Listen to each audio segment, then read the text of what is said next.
When Jay and Leanne Reigart started thinking about getting married, they were mindful that they were not alone in making the decision.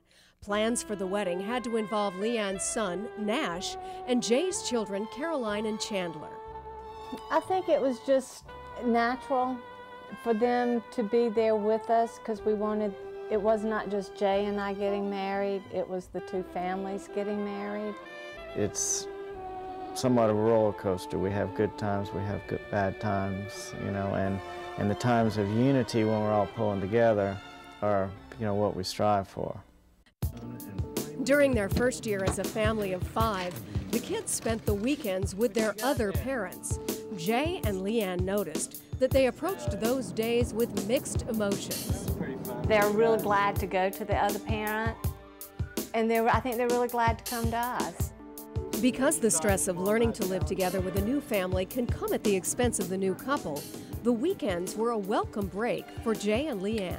And that was real important that first year because the week that we had all 3 of them, it just seemed like we were away and we needed to come back together and be a couple and be married. But there's an upside to having so many people around.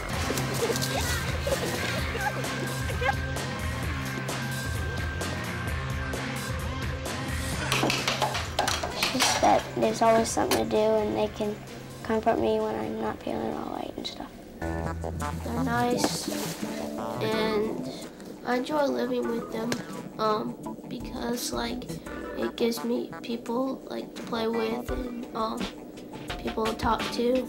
It's fun. It's a lot better because my dad's very uptight and Leanne helps to loosen him up a lot. I mean, it's a very big difference. One of the hurdles for kids who spend time in 2 homes is that the rules most likely change from house to house. Leanne is a lot stricter about keeping our rooms clean than my dad was, so the rules are a lot stricter now.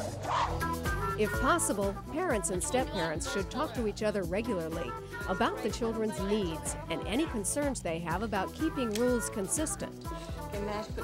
The best blended families do have that close communication, that they've tried to work around their own acrimonious feelings and try to make a new relationship with the other parent.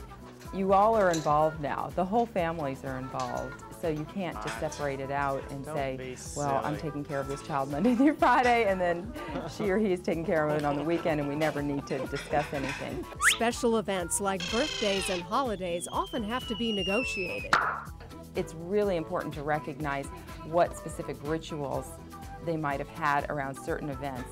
They always go to a certain place for a birthday. They always have a certain type of birthday cake or a birthday dinner. Recognize those rituals and try to maintain them. The issue of divided loyalties for the new family and the old one that won't be getting back together can make kids feel isolated and confused. Day-to-day communication is great, but regular family meetings may also be needed to keep everyone's feelings out in the open, so problems don't build up to the boiling point. I like it. It's a good feeling. So like I know we can all talk about our day and tell each other what's going on and stuff. These family meetings, whether at dinner time the way the Reigarts have it, or at another set time, are a great way for the new couple to keep reasonable expectations about how everyone is getting along. Dinner's a madhouse. Leanne is always telling nursing stories, and some of them are nasty and some of them hilarious. Listen, I had to go to this one patient's house today, and I was talking to her, and I looked down the dresser, and there was an arm with a hand to it. She said she puts it under the cover when her nurses come for the first time, and they take it off. This sounds like your kind of patient. I loved her. I said, oh, we're going to get along great.